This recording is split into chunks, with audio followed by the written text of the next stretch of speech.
राम कदम, अच्छे दिन आ गए। क्या महाराष्ट्र में भ्रष्टाचार पूरी तरह से खत्म हो गया? क्या बीएमसी में अब कोई भ्रष्टाचार नहीं है, आप ये कह रहे हैं? देखो, बीएमसी में बड़े पैमाने पर भ्रष्टाचार है। हम सबको मिलकर के सार्वजनिक तौर पे कदम रखने होंगे। कब रखेंगे सर? इतने दिनों से क्या किया आपने? और आने वाले 2-3 महीने के बाद निश्चित तौर पे मुंबई। गौरव जी, ऐसा है, ये लोग 20 साल से राज कर रहे हैं, 20 साल से सत्ता में हैं, कोई 1-2 वर्षों से नहीं है महानगर पालिका में। सपरा जी बीच में मत बोलो। 20 साल से मुंबई की महानगर पालिका में ये लोग सत्ते में हैं।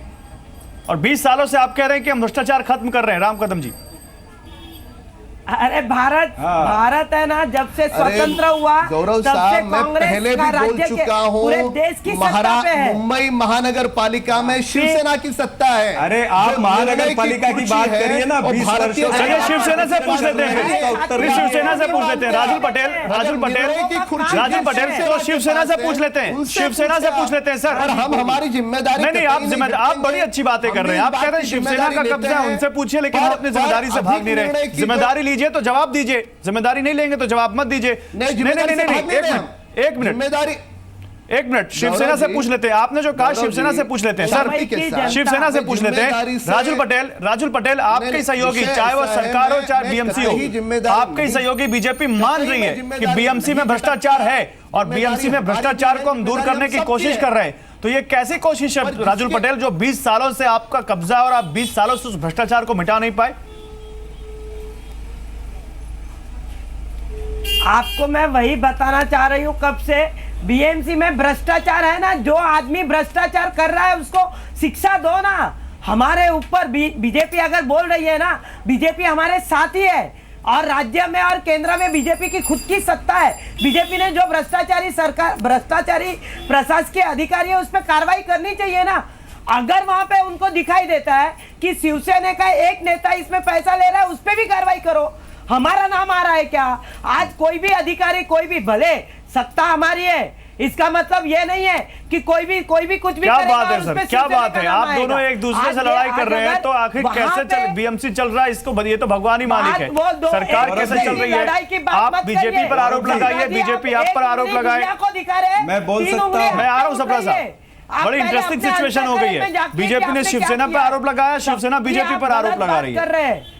नहीं, मैं तो सरकार, आप साथ क्यों? आप क्यों साथ हैं? आप क्यों साथ हैं? आप साथ क्यों, जब आप एक दूसरे से पटती नहीं आपकी? ये कहूंगी कपिल शर्मा मैं आपको क्या कहना चाहती हूँ, कपिल शर्मा बोल रहे हैं मैं 15 करोड़ रुपया अगर साल में टैक्स भरता हूँ। अगर आप 15 करोड़ टैक्स भरते हो ना, तो फिर तुम्हें अनधिकृत बांधकाम करने की क्या जरूरत थी? और थोड़ा टैक्स ज्यादा भरते थे।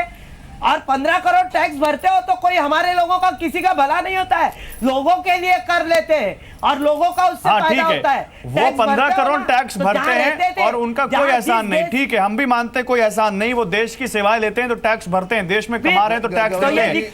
नहीं, लेकिन बीएमसी 5 लाख रिश्वत मांग सकती है। सपरा साहब, फिर मैं रामानंद जा रहा हूँ आपके पास। सपरा साहब कुछ बोलना चाहते हैं? रामानंद जी मैं आ रहा हूँ, एक मिनट में आ रहा हूँ। सपरा साहब, गौरव जी, जिस तरह से राखी, मैं आ रहा हूँ। रामकदम साहब, रामकदम जी आ रहा हूँ। रामकदम जी एक मिनट रुकिए, मैं आता हूँ। रामकदम जी आता हूँ, रामकदम जी मैं आता हूँ आपके पास, आता हूँ। शांत रहिए, सुनिए थोड़ा। हाँ बोलिए सपरा साहब। शिवसेना की माननीय प्रवक्ता जी जो कह रही है कि उन्होंने अवैध निर्माण किया, इसीलिए वो पैसे मांगने के लिए गए। इसका मतलब है कि जितने भी अवैध निर्माण हो रहे हैं, जितने भी अवैध निर्माण होते हैं, वहां पर ये महानगर पालिका के लोग पैसे मांगने जाते हैं। ये तो आज ये सिद्ध कर रहे हैं यहां पर, एक बात। दूसरी बात कि शिवसेना जो है वो भारतीय जनता पार्टी पे इल्जाम लगाती है। भारतीय जनता एक मिनट अभी सुनो ना। अच्छा अभी सुनिए तो सही। अरे सुनिए माता जी, सुनिए क्या है, सुनिए। अच्छा प्यार से थोड़े से टॉलरेंट हो जाइए, थोड़े से संवेदनशील हो जाइए, प्यार से। क्या है, दूसरी बात यह है कि शिवसेना जो है भारतीय जनता पार्टी पे इल्जाम लगा रही है। भारतीय जनता पार्टी शिवसेना पे इल्जाम लगा रही है। भारतीय जनता पार्टी के एमपी, भारतीय जनता पार्टी के मेंबर पार्लियामेंट तो यहां तक बोल गए कि ये भ्रष्टाचार का सर। एक मिनट सुनो तो सही। उन्होंने तो इतने तक कह दिया कि ये भ्रष्टाचार का एक मिनट सुनिए, उन्होंने ये कहा कि भ्रष्टाचार का सरगना जो है बांद्रा में बैठा है। अब ये भारतीय जनता पार्टी का मेंबर पार्लियामेंट बोले कि भ्रष्टाचार का कौन सरगना शिवसेना वाला है जो बांद्रा में बैठा है। ये भारतीय जनता पार्टी के किरीट सोमैया जी बोले। नहीं, प्लीज मेक सम डिसेंसी। तो ये राजुल पटेल मर्यादा बनाए रखिए। राजुल पटेल मर्यादा बनाए रखिए। राजुल पटेल मर्यादा बनाए रखे बहस की। और प्लीज डोंट बी पर्सनल। नहीं, don't be personal. Rajul Patel, आप ऐसे शब्दों का इस्तेमाल ना करें, कम से कम इस डिबेट में ना करें। राजुल पटेल, आप पे कोई आरोप लगाएगा तो आप ऐसे शब्दों का इस्तेमाल नहीं कर सकती। अरे ऐसी बहुत धमकियां देखी है। और अगर भारतीय जनता पार्टी को शिवसेना पसंद नहीं है तो भारतीय जनता पार्टी सत्ता में क्यों है इनके साथ? महानगर पालिका में सत्ता में क्यों है? भारतीय जनता पार्टी क्यों नहीं महानगर पालिका छोड़ देती है? 20 साल से सत्ता में है, 20 साल से दोनों मिलकर। राजुल पटेल भ्रष्टाचार, राजुल पटेल मर्यादित शब्दों का इस्तेमाल करें तो ज्यादा अच्छा होगा, वरना दिखता है फिर शिवसेना पे जो आरोप लगते हैं साबित कर रही है। भारतीय जनता शिवसेना और मनसे पे जो आरोप लगते हैं उन्हीं को साबित कर रही है। भारतीय जनता पार्टी चोर है। भारतीय जनता पार्टी क्यों नहीं सत्ता से बाहर हो जाती है? भारतीय जनता पार्टी सत्ता से क्यों नहीं बाहर हो जाती है? और अगर शिवसेना को भारतीय जनता पार्टी कंट्रोल, शिवसेना क्यों नहीं बाहर हो जाती है? क्या बात कर रहे? चलिए मैं जवाब लेता हूं राम कदम से, उसके बाद रामानंद झा के पास आता हूं। ऐसा नहीं चलेगा। राम कदम जवाब दीजिए।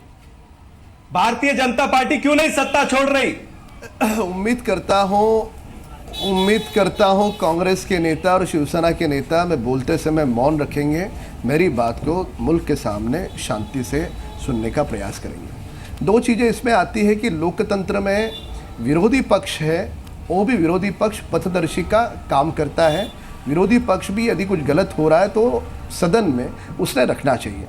जितने भी मुंबई महानगर पालिका में जो भी भ्रष्टाचार के मामले सामने आए हैं, वर्तमान और भूतकाल दोनों की अगर स्थिति को चरणजीत सप्रा जी स्मरण करें तो मैं उनको याद दिला दूं, केवल राजनीति के तहत नहीं, उनको स्मरण में आएगा कि वो सारे के सारे मामले उजागर करते समय अधिकतर मामले भारतीय जनता पार्टी के पार्षदों ने किए हैं।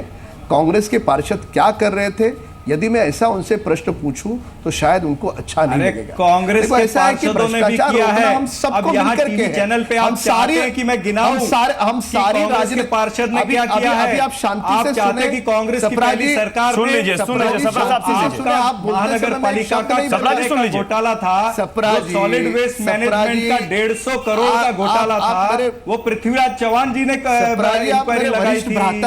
आप क्या जनता को, आप मेरे वरिष्ठ भ्राता है, करा के आप जनता को और दुनिया को बेवकूफ नहीं बना सकते। आप ये नहीं कह सकते कि कांग्रेस के पार्षद ने कुछ नहीं किया। आपने ये नहीं कह सकते कि कांग्रेस की पहली सरकार ने कार्रवाई नहीं की।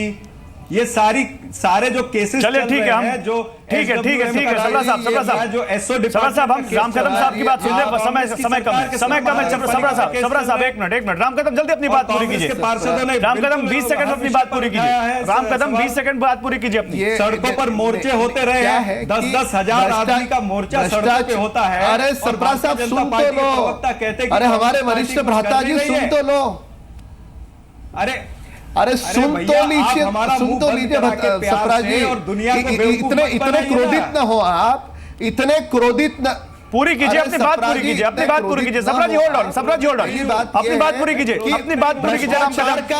भ्रष्टाचार का मामला हम झूठ बोलोगे, देश चाहता है ये देश के 125 करोड़ देशवासी चाहते हैं कि भ्रष्टाचार के विषय पे हम कोई राजनीति न करें, हम सारे इकट्ठे आए और सारे इकट्ठे आकर जहां जहां पर रिश्वतखोरी होती है हम सारे मिलकर के टूट पड़े। सर ये संभव होता तो कितनी अच्छी बात होती है। आप बड़ी आदर्श स्थिति की बात कर रहे हैं राम कदम, यही आदर्श स्थिति शायद ही है। रामानंद झा, इस बात पर हम राजनीति नहीं चाहते Sapra ji. Okay please hold on. बड़े सम्मान, आप दोनों ने अपनी बात कह दी, प्लीज अब सुनिए, आप दोनों ने अपनी बात कह दी, प्लीज सुनिए। सुनिए, राम कदम चरण सिंह सप्रा सुनिए, रामानाथ झा। भ्रष्टाचार और आतंकवाद, ये सर सुनिए सर, बहुत आदर्श स्थिति की बात कर रहे हैं, लेकिन ये आदर्श स्थिति आएगी कैसे? आप सभी लोगों का बहुत शुक्रिया हमारे साथ जुड़ने के लिए, लेकिन केवल एक कपिल शर्मा की बात नहीं है। कपिल शर्मा एक बड़ा चेहरा है टीवी का, उन्होंने कुछ कहा और उस पर बवाल मच गया, ये अलग बात है। लेकिन कहीं ना कहीं जो बात उन्होंने कही है उसको समझने की कोशिश करें तो अक्सर ये आरोप लगता है बीएमसी, एमसीडीज या किसी भी सरकारी संस्था पर कि वहां बिना पैसे लिए काम नहीं होता, और इसी को तो मिटाने की बात कही गई थी सरकार की तरफ से। तो क्या